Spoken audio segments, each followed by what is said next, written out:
Hey everyone, welcome back to the Angst Podcast. My name is Jericho. Thank you very much for tuning in for this episode of the series. I wanted to start things off just by giving a thanks to a couple of individuals that have actually reached out and engaged with me over the last couple of weeks. It's been really cool because I've actually had several friends and coworkers take some of the discussions that we're having here on the podcast and actually create and foster a real world conversation with myself, which I think is perfect. It's actually one of the reasons why I set out to create the Angst Podcast in the first place. One reason being I wanted to cultivate conversations with those of you online and strangers on the internet. That kind of sucks me out of like my regular social and geographical bubble and allows me to interact with people that maybe come from, a different background. They have their own belief structures and their own experiences. And so instead of me having to maneuver through the world, with blinders on and stuck in some cyclical pattern of thought or ideology, it allows me to interact with people from a whole host of different backgrounds and experiences, which I think kind of broadens my horizons and opens up my mindset a little bit. But it's also perfect that those of you that know me in real life are reaching out as well, because it's a really rewarding experience to have somebody come up to you and say like, hey man, I listened to the podcast and it was a really cool topic. I really like what you said here, or it was really inspiring when you said that. And or even better yet, it's cool when people give me a little bit of constructive criticism and kind of play devil's advocate with me as well. Sometimes I've had people come up and say, it was a great podcast, but like maybe you could have said this, or I disagree with you here. Maybe you should check out this essay or this documentary or this news article or book or whatever it might be. Because for me personally, guys, like this is how I learn and grow. I kind of need to think out loud and be debated and have some pushback in some way, shape, or form. It helps me kind of foster better ideas for myself and move forward in a more positive direction. So it really does mean a lot that you guys have reached out and interacted with me in that way. And even furthermore, to those of you that have provided me with some genuine feedback, advice in regards to the podcast, whether it's audio recording software, video techniques, some like lighting and shadow issues that I've been dealing with in the podcast. For those of you that know what you're talking about, to actually provide me with the information that I need and support the podcast in that way, it's crucial. It means a lot to me. And so I just want to give a genuine thank you to you all. And I also think it's a perfect transition for today's topic, which I wanted to discuss, which is friendship. More specifically, friendship in regards to entering into adulthood or being an adult. For me personally, I don't know about you guys, but I've kind of noticed, I'm 25 now, and I've kind of noticed that it's actually kind of hard to maintain, and it's even harder to foster new friendships as an adult. When you were a kid growing up, it was kind of a bit more simplistic because you were often like thrust into these social scenarios that you didn't necessarily want to be in or asked to be in, but you just had to. And so whether it was starting a new school, maybe you moved or you transitioned from elementary to middle school to high school, you would get put into a new class with new kids, a new homeroom. And it was perfect because these were people that were probably of a similar demographic of yourself. They were probably similar in age. They might have even grown up in the same neighborhood or the same area. So you guys might have similar interests. Maybe you like the same playground or the same park. Maybe you support the same local sports team. Maybe you have a favorite restaurant that you both go to. I mean, I don't know what it is, but it would be something that you were kind of just forced into a similar interaction with similar like-minded and aged people. School's not the only example. I mean, maybe your parents set you up on a play date with somebody that they knew that was of a similar age. Maybe you started getting enrolled in extracurricular activities, so your parents wanted you to learn how to swim, or they put you in hockey or some type of sport, or maybe you started to go into dance or art, or you name it, whatever your extracurricular activity or your hobby was. I think that it was something that we were kind of just thrust into when we were kids. And then as we become adults, I mean, we're a bit more locked into like our certain styles of behavior, and we've kind of developed our interests a little bit more. And to be honest, we're also really busy. Like being an adult is crazy busy. So you've got that hustle and bustle of, going to work and working on your career. Maybe you have a significant other or a partner of some kind that you want to devote a lot of time and energy towards. You need to be cooking and cleaning and running errands and paying bills and staying fit and meditating and reading. And I mean, there's so many things that you need to be juggling as an adult that a lot of times we don't necessarily have time for those personal relationships and those friendships that we used to when we were young. I know for me personally, I've been pretty lucky and quite blessed because I actually have a pretty solid core group of guy friends that I've known for like about a decade now. And honestly, we're really close. Like we enjoy each other's company. We have similar interests. We have a similar like humor style. So jokes always play off of one another really well. And it doesn't really matter, no matter how long it's been since we've last interacted, whether it's been weeks, months, or even years, it kind of feels like we've never really skipped a beat or missed a step. And so whenever we're in a room, it just feels like, the core group of guy friends that we've always been. And so I feel very lucky to have had that over the last decade, and I hope to have that in the future. But it hasn't always been that way. Like I've had periods in my life where I had less friends or felt a little more lonely. And I've also had periods of my life where I've had like an entirely different group of friends that I would have considered to be like best friends. But life happens and people grow up and people change. And so if you're 5, 6, 7 years old, I mean, maybe you share similar interests with a couple of your best friends, but as you start to grow up and develop into the adults that you're going to be, maybe you start to move in different directions. And so maybe I want to, pursue acting and drama, and then one of my other buddies wants to go in like athleticisms and sports direction. And so all of a sudden we start hanging out in different crowds and different groups of people, and the years go by and we realize we're really not as close as we used to be, and we don't see each other as often as we used to, even though at one day we were actually best friends. An even different example could be maybe some of your friends physically move away. Like as people grow up in age, their lives will change, and so maybe their family picks them up, brings them to a different side of the city, and they have to change schools. Maybe they move to a new city altogether. And then, I mean, how close are you going to be with friends as a kid with somebody that doesn't live by you? If you're a kid, you don't have access to a car. Like you've got a curfew. You're kind of at the whim of your parents to actually get you around and have these play dates or these interactions with people. And so, I mean, when are you actually supposed to cultivate that relationship with somebody if they live in a different town or on the other side of town and it's a big drive? And so it's kind of tricky. And just as I've gotten older, I've noticed the opportunity to make friends or interact with strangers and actually foster a relationship out of that is like harder and harder. And so I'll start by telling you guys a bit of a story of where this idea first kind of clicked, or where I noticed a major issue. I think for a lot of people, a great opportunity in adulthood to make friends would be in the workplace. And so you go to work, and these are, people that you interact with on a daily basis. You're naturally going to create some type of relationship with. But outside of that, it can be a little bit tricky. I mean, again, we already went over all the reasons as to why you're so busy. So maybe you have some extracurricular activities. Maybe you go to a gym. Maybe you go to spin or yoga of some kind. Maybe you're in a book club. I don't know, you name it. It could be another opportunity for you to meet people. But I think for most individuals, the workplace is probably going to be like their go-to busiest interaction or social interactions with peers. And so for me, I've been lucky because I've been able to cultivate a couple of relationships with people in the workplace there.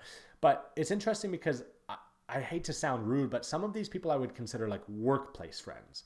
They're not best friends necessarily. And so they're people that I interact with and I enjoy their company of when I'm at work. And we definitely hit it off and tell stories and make jokes and whatever. But I don't necessarily see us hanging out outside of work because we don't necessarily share the same interests.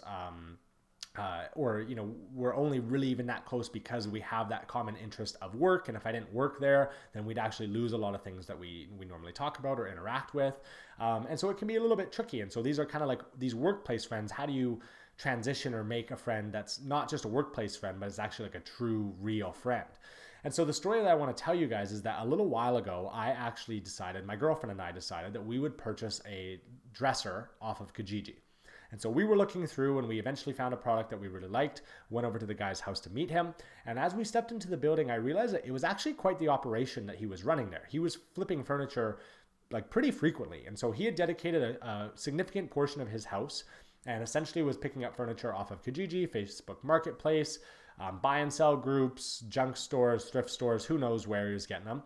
Essentially sanding them down, reapplying different varnishes, doing different paint jobs, fixing up some drawers, tweaking some things, and then flipping them for a profit. So good for him. I was kind of interested. It seemed like quite the large-scale operation he was running out of his house. And so I kind of asked a little bit of questions, and sure enough, I realized that he was doing this frequently enough that he would be willing to actually flip a little more furniture for me. And so I had asked him to take a couple side tables that I had, sand them down, and actually put them into the similar style of the dresser that we had just purchased. And so everything would kind of match up. And so when I went back to the house to pick up the side tables, I actually ended up kind of hitting it off with this guy. I realized that we drive the same vehicle, that we both like to snowboard. We're both into cryptocurrency. We're actually of a similar age.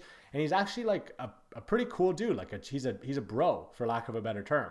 And at this point, it's kind of an embarrassing and awkward story for me because I'm finding myself chatting with this guy and actually enjoying his company and being like, oh, this is somebody that I could see myself hanging out with. But what am I supposed to do in this scenario here? Like, am I supposed to ask him for his number?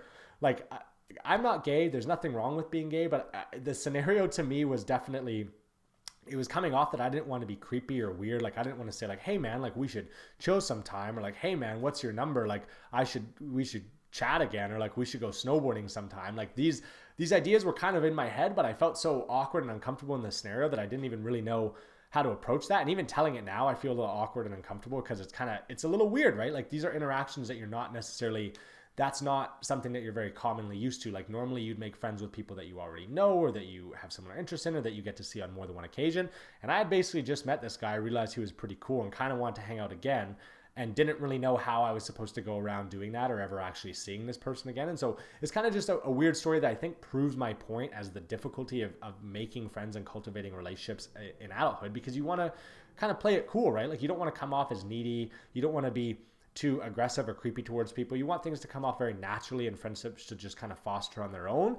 But that's not always how adult friendships work. Like you actually do have to put in a little bit of work and effort and energy in towards them. And so to go back to the workplace story or the workplace friends, something that I found very tricky is that I'll meet individuals in the workplace where yes, I like them and I think they're pretty cool people, but they maybe possess one or two character traits that aren't necessarily ideal. And so let me provide you with some examples here. Let's say that there was somebody that I worked with that was a pretty cool person.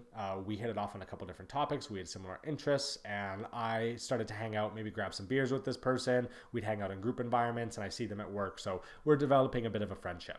But maybe I know that this person happens to actually cheat on their significant other with some frequency. And so they're always nice to me. They always treat me with respect. But I do happen to know that they treat their significant other a little piss poor or maybe not with as much respect as I would like. But I mean, what does that really matter to me? Like they're not cheating on me. They've always been nice to me. But I do understand that they have a little bit of this character flaw, this little bit of a trait that wouldn't necessarily be as desirable as preferred. And so I think for the foundation of most relationships, whether it's like an intimate, significant relationship with somebody of the opposite sex or somebody that you're romantically engaged with, or a friendship, I think one of the foundational building blocks of those would be trust. Like it's good to have trust with that person. And so the cheating on the significant other example is one, but maybe let's say there was somebody in the workplace that I really appreciated their company, but they're a little bit of a liar. And so every once in a while, I catch them exaggerating the truth a little bit, or I've heard them regurgitate some stories incorrectly or tweak some details. And I mean, nobody's perfect, right? Like I'm not looking for a perfect friend in any way, shape or form. But if you're going to get red flags at the beginning, is this somebody that you want to actually bring into your social circle? Like, is that somebody that I would invite to my good group of friends to all hang out with and have some beers over? If I know that there's these one or two character flaws or trust issues that may be somewhere in there. And the reason I bring all this up, guys, is because gauging friends is really tricky. It's hard because as you get to know somebody, you learn a little bit more about them, and maybe some of these bad details or these undesirable traits will come up.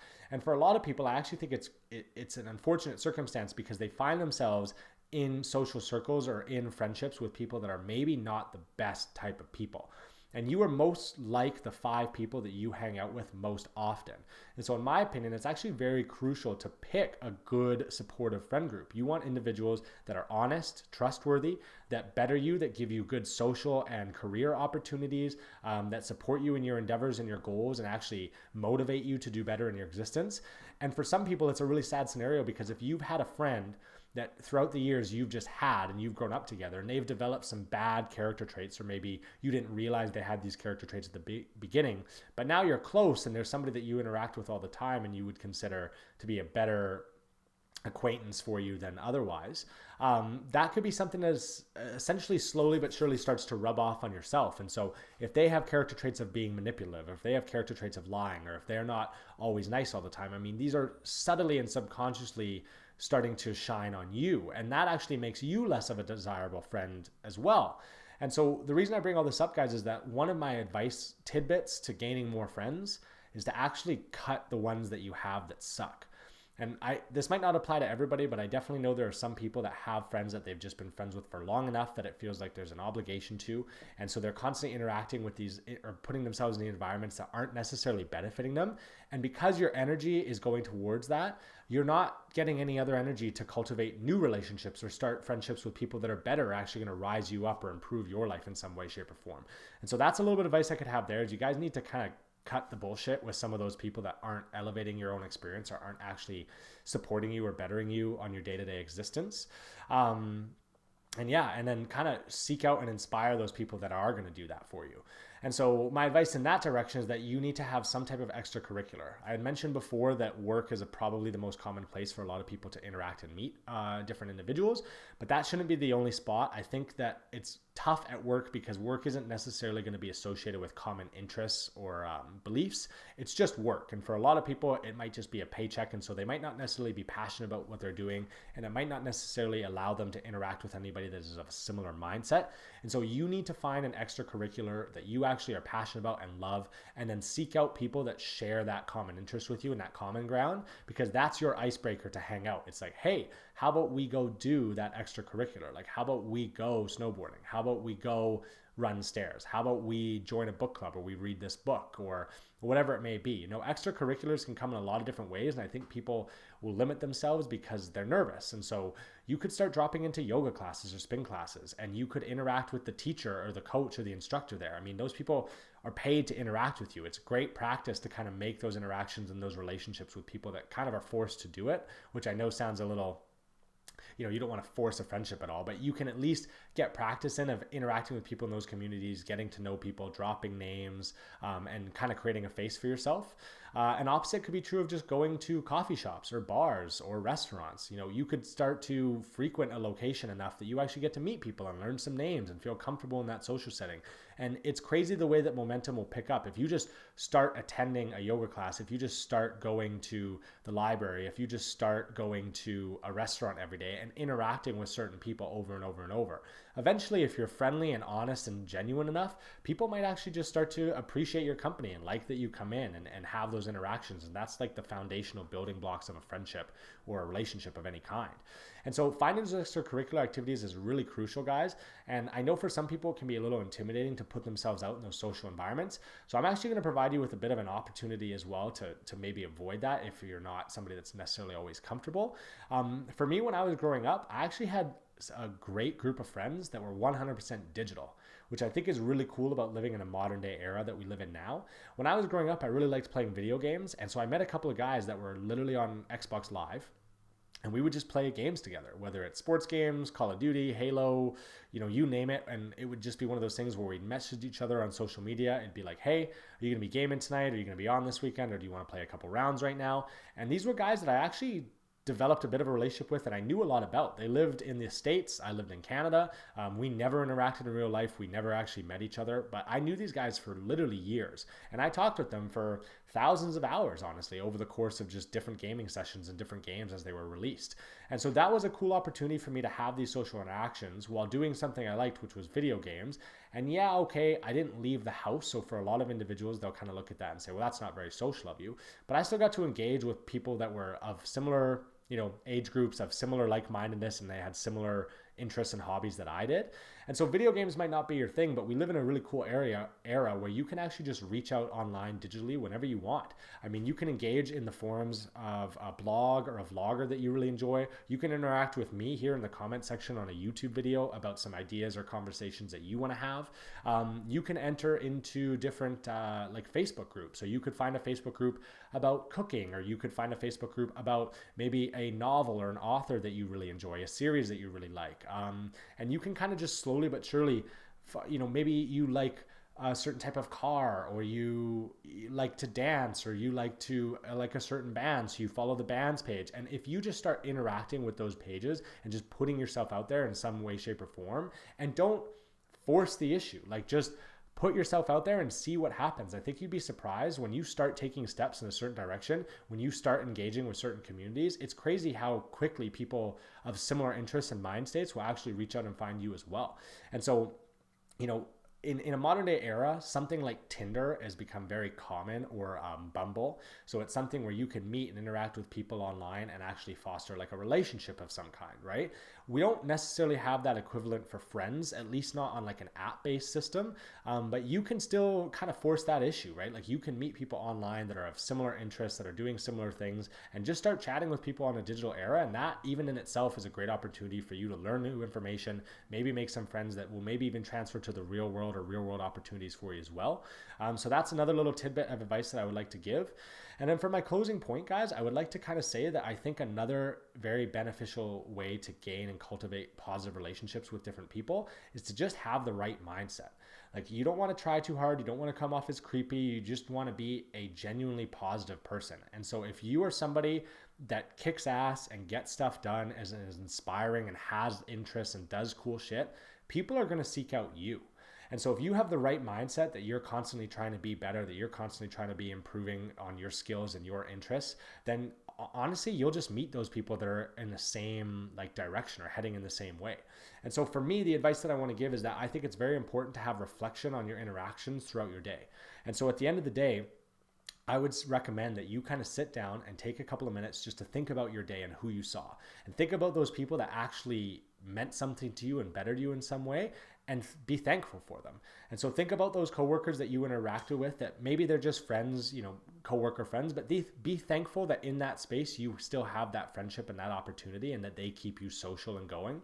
And then kind of reflect on those positive interactions you had with even the strangers as well. So if you said hi to somebody at the yoga studio that you didn't know before, give a minute to wish that person a good day or some success in the future, and kind of create this mental positive mindset that you're a person that gets along with a lot of people, that can easily make friends, that does enjoy social interactions.